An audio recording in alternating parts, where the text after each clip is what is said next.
तीन साधु और एक विधवा औरत। अध्याय 1। अंधकार में गिरी नारी। बहुत समय पहले की बात है। एक सुदूर गांव था जिसका नाम था शांतिपुर। ये गांव पहाड़ों और घने जंगलों से घिरा हुआ था। यहां के लोग सीधे सादे थे, खेतीबाड़ी करके जीवन यापन करते थे। हालांकि गांव का नाम शांतिपुर था, लेकिन वहां की गलियों में शांति कम और कड़वाहट ज्यादा थी। यह गांव अंधविश्वास और सामाजिक कुरीतियों में जकड़ा हुआ था। इसी गांव में रहती थी एक स्त्री जिसका नाम था सुमित्रा। सुमित्रा एक विधवा थी। उसके पति की मृत्यु हुए 3 वर्ष बीत चुके थे। जब उसके पति हरिप्रसाद की बीमारी से मौत हुई, तब से उसके जीवन में सिवाय आंसुओं और तानों के कुछ भी नहीं बचा था। हरिप्रसाद गांव के एक साधारण किसान थे। उनका घर छोटा सा था, मगर उसमें सुमित्रा के साथ उनका प्यार और आपसी समझदारी बसती थी। मगर जैसे ही हरिप्रसाद की मृत्यु हुई, सुमित्रा का संसार अंधकार में डूब गया। गांव वाले उसे एक अशुभ स्त्री मानने लगे। गांव की औरतें उसके साथ उठने बैठने से कतरातीं। पुरुष उसे तानों और अपमान से नवाजते। बच्चों को कहा जाता कि सुमित्रा के घर के पास भी न जाए। हर सुबह जब सुमित्रा गांव के कुएं पर पानी भरने जाती, तो औरतें आपस में फुसफुसाती, देखो ये अभागन आ गई। जिसके पांव जहां पड़ जाते हैं वहां कुछ अशुभ ही होता है। सुमित्रा ने कई बार इन तानों को अनसुना करने की कोशिश की, मगर उनकी बातों के कांटे उसके दिल को चीरते रहे।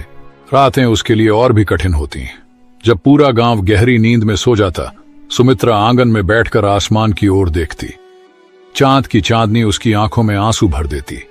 वह अक्सर अपने पति की तस्वीर के आगे दीप जलाकर रोती और भगवान से पूछती, आखिर मैंने कौन सा पाप किया है जो मेरा जीवन इस तरह नर्क बन गया।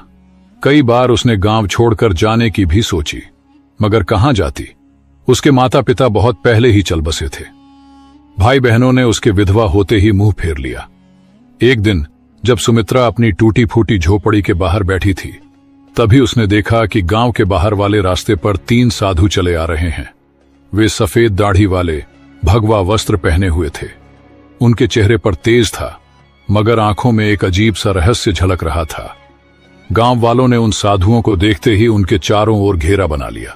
सभी ने उनके पांव छुए और आशीर्वाद मांगा। गांव के मुखिया ने साधुओं से विनती की, महाराज कृपया हमारे गांव में कुछ दिन रुकें, हमें आपका आशीर्वाद चाहिए।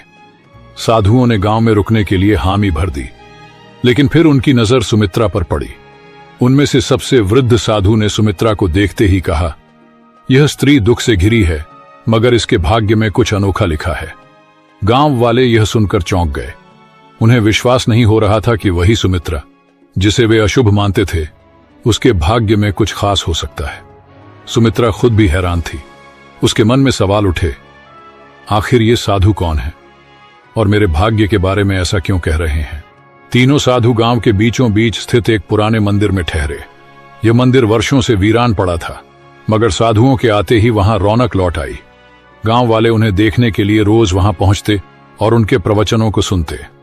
सुमित्रा भी मंदिर के बाहर खड़ी होकर साधुओं की बातें सुनती, लेकिन गांव के लोग उसे भीतर जाने नहीं देते थे। एक दिन जब सभी लोग प्रवचन सुन रहे थे, तब सबसे वृद्ध साधु ने कहा, हर व्यक्ति के जीवन में दुख आते हैं, लेकिन केवल वही व्यक्ति अपने भाग्य को बदल सकता है जो अपने भीतर छिपे रहस्य को पहचान ले। सुमित्रा को यह सुनकर अजीब लगा। वह सोचने लगी, क्या मैं अपने दुख को दूर कर सकती हूं? क्या मैं भी अपने भाग्य को बदल सकती हूं? 3 साधु कौन थे? तीनों साधु साधारण व्यक्ति नहीं थे। उनकी आंखों में गहरी समझ थी और उनके शब्दों में अपार शक्ति। 1 पहले साधु का नाम था ज्ञानानंद। वे आध्यात्मिक ज्ञान के झाता थे। उनका कहना था कि दुनिया में कोई भी दुख तब तक समाप्त नहीं हो सकता जब तक मनुष्य स्वयं को नहीं पहचान लेता। 2 दूसरे साधु का नाम था कर्मानंद। वे कर्म के सिद्धांत को मानते थे। उनका कहना था कि भाग्य से बड़ा केवल कर्म होता है। यदि किसी का जीवन अंधकारमय है, तो उसे केवल अपने कर्मों से ही रोशनी में बदला जा सकता है। 3 तीसरे साधु का नाम था ध्यानानंद। वे साधना और ध्यान के मार्ग पर चलते थे। उनका कहना था कि आत्मा को शांत करके, मन को नियंत्रित करके कोई भी व्यक्ति अपने दुखों से मुक्ति पा सकता है। रात के समय जब गांव वाले अपने घर चले गए, तो सुमित्रा मंदिर के पास आई। उसे विश्वास नहीं हो रहा था कि तीनों साधु सच में उससे मिलना चाहते हैं।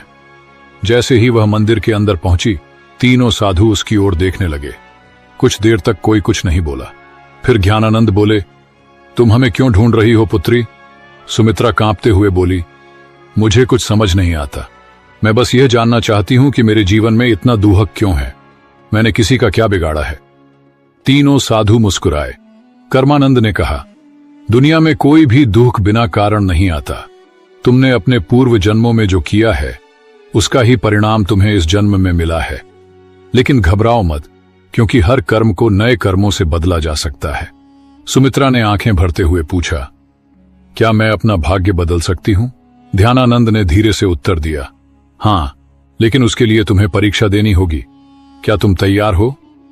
सुमित्रा ने बिना कुछ सोचे जवाब दिया, मैं तैयार हूं। तीनों साधु एक दूसरे की ओर देखने लगे। यह देखकर ऐसा लग रहा था जैसे वे किसी रहस्य को जानते हों। ज्ञानानंद ने कहा, तो फिर कल सूरज उगने से पहले तुम जंगल के पास वाले पीपल के पेड़ के नीचे आओ। वहां से तुम्हारी यात्रा शुरू होगी। सुमित्रा को कुछ समझ नहीं आया, मगर उसने सिर हिलाकर हामी भर दी।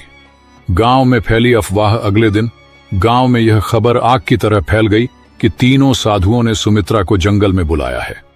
गांव के लोग आपस में चर्चा करने लगे, क्या ये साधु इसे कोई वरदान देने वाले हैं या फिर इसे श्राप मिलेगा? गांव की कुछ औरतें आपस में फुसफुसाने लगीं, कहीं ये साधु हमें धोखा तो नहीं दे रहे। लेकिन सुमित्रा को इन बातों से कोई फर्क नहीं पड़ा। उसे केवल इस बात की चिंता थी कि आखिर जंगल में उसके साथ क्या होने वाला है। उस रात सुमित्रा सो नहीं सकी। वह बार बार सोच रही थी, क्या सच में कोई मेरी मदद कर सकता है या यह भी सिर्फ एक और छलावा है? लेकिन अब वह ठान चुकी थी कि चाहे कुछ भी हो जाए, वह अगले दिन सूरज उगने से पहले जंगल के पास जाएगी। ये खड़े थे। वे गहरी तपस्या में लीन थे। उनके चारों ओर एक अद्भुत शांति फैली हुई थी। सुमित्रा ने हाथ जोड़कर प्रणाम किया और कहा, मैं आ गई हूं महाराज। अब मुझे बताइए कि मेरी परीक्षा क्या है? ज्ञानानंद ने आंखें खोलीं और बोले, यह संसार एक भ्रम है पुत्री। जो इसे समझ लेता है वही अपने भाग्य को बदल सकता है। लेकिन इससे पहले कि हम तुम्हें ज्ञान दें, तुम्हें अपनी परीक्षा देनी होगी। कर्मानंद ने कहा, हम तुम्हें इस जंगल में छोड़ रहे हैं। तुम्हें रात भर अकेले यहीं रहना होगा। ये जंगल बहुत रहस्यमयी है। यहां जंगली जानवर भी हैं और अदृश्य शक्तियां भी। लेकिन अगर तुमने अपना डर छोड़ दिया तो तुम पहली परीक्षा पास कर जाओगी। सुमित्रा को यह सुनकर झटका लगा। रात भर अकेले जंगल में वह डर गई थी, लेकिन उसने अपने भीतर हिम्मत जुटाई और कहा, मैं तैयार हूं। तीनों साधु मुस्कुराए और बोले, हम कल सुबह सूरज उगने के बाद यहां आएंगे। तब तक तुम्हें अकेले रहना होगा। इतना कहकर तीनों साधु जंगल के दूसरे छोर की ओर चले गए और सुमित्रा अकेली रह गई। शाम ढलते ही जंगल में अंधेरा छाने लगा। चारों ओर अजीब अजीब सी आवाजें आने लगीं। दूर किसी पेड़ पर उल्लू बोल रहा था। झाड़ियों में कुछ सरसराने की आवाजें आ रही थीं। सुमित्रा ने अपने दिल को संभाला और एक पेड़ के नीचे बैठ गई। लेकिन जैसे ही रात गहराने लगी, भय भी बढ़ने लगा। अचानक उसे लगा कि कोई परछाई उसकी ओर बढ़ रही है। उसका दिल जोर जोर से धड़कने लगा। क्या यह कोई जंगली जानवर है या कोई भूत? लेकिन तभी उसे साधुओं की बात याद आई। अगर तुमने अपना डर छोड़ दिया तो तुम पहली परीक्षा पास कर जाओगी। उसने अपनी आंखें बंद की, गहरी सांस ली और खुद से कहा, मुझे डरना नहीं चाहिए। मैं यहां अकेली नहीं हूं, मेरे साथ भगवान है। जैसे ही उसने यह सोचा, वह परछाई धीरे धीरे गायब हो गई। रात भर वह इसी तरह अपने डर से लड़ती रही। कभी कोई आवाज सुनाई देती, कभी अजीब सा कंपन महसूस होता, लेकिन उसने खुद को शांत रखा और हिम्मत नहीं हारी। सुबह की पहली किरण और सफलता। जैसे ही सूरज की पहली किरण जंगल में पड़ी, सुमित्रा ने राहत की सांस ली। थोड़ी देर बाद तीनों साधु वहां पहुंचे और देखा कि सुमित्रा मुस्कुरा रही है। ज्ञानानंद बोले, पुत्री, तुमने अपनी पहली परीक्षा पास कर ली। तुमने डर को जीत लिया। अब तुम्हारे जीवन में बड़ा बदलाव आने वाला है। सुमित्रा की आंखों में आशा की चमक थी। वह समझ गई थी कि डर केवल हमारे मन में होता है और जब हम उसका सामना करते हैं तो वह खुद ही समाप्त हो जाता है। सुमित्रा की पहली जीत जंगल में भय से भरी रात बिताने के बाद सुमित्रा की आंखों में अब डर की जगह आत्मविश्वास था।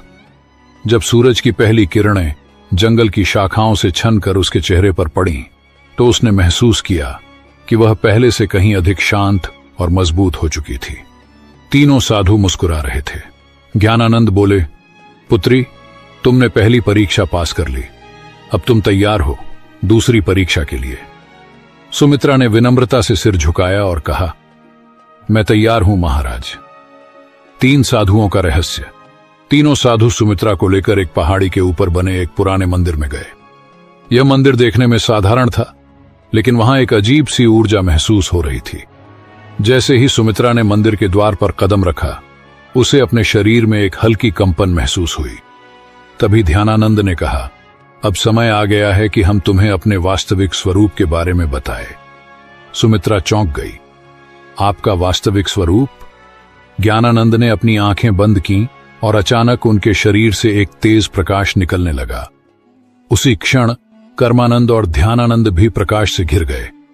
कुछ ही क्षणों में उनके सामने साधारण मनुष्यों के बजाय 3 दिव्य प्राणियों की आकृतियां खड़ी थीं। वे देवता थे। सुमित्रा विस्मय से देखती रह गई। वह कुछ कह ही नहीं पाई। कर्मानंद बोले, हम साधारण साधु नहीं हैं पुत्री, हम तीनों ब्रह्मा, विष्णु और महेश के दूत हैं और इस पृथ्वी पर कुछ विशेष उद्देश्यों के लिए आए हैं। ध्यानानंद आगे बोले, हमें आदेश मिला था कि हम किसी ऐसे व्यक्ति की परीक्षा लें जो सच्चे मन से अपने भाग्य को बदलना चाहता हो, और हमने तुम्हें चुना। सुमित्रा की आंखों में आंसू आ गए। उसे अब समझ में आ रहा था कि ये साधु कोई आम संत नहीं थे। दूसरी परीक्षा, त्याग और समर्पण। ज्ञानानंद ने कहा, तुमने डर पर विजय पा ली, लेकिन अब तुम्हें एक और परीक्षा देनी होगी, त्याग की परीक्षा। सुमित्रा ने पूछा, क्या त्याग करना होगा? कर्मानंद बोले, तुम्हें अपने सबसे प्रिय वस्तु का त्याग करना होगा, वही वस्तु जिससे तुम्हारा सबसे अधिक लगाव हो। सुमित्रा सोच में पड़ गई। उसके पास वैसे भी कुछ नहीं था, मगर फिर उसे अपने पति की तस्वीर याद आई।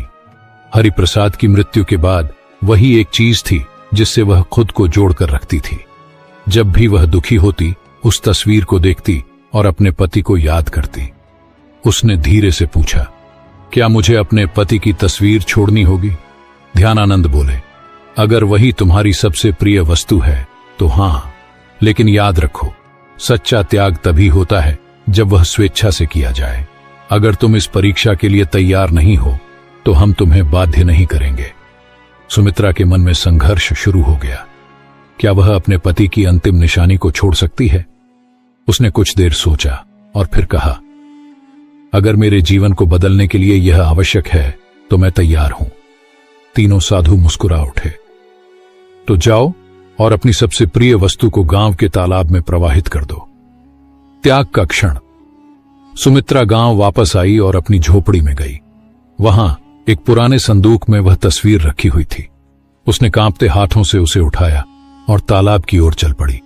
गांव के कुछ लोग उसे ऐसा करते देख रहे थे। वे आपस में बातें कर रहे थे, अब यह पागल हो गई है, अपने पति की तस्वीर क्यों फेंक रही है?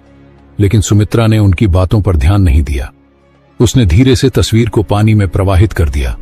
जैसे ही तस्वीर पानी में डूबी, उसे महसूस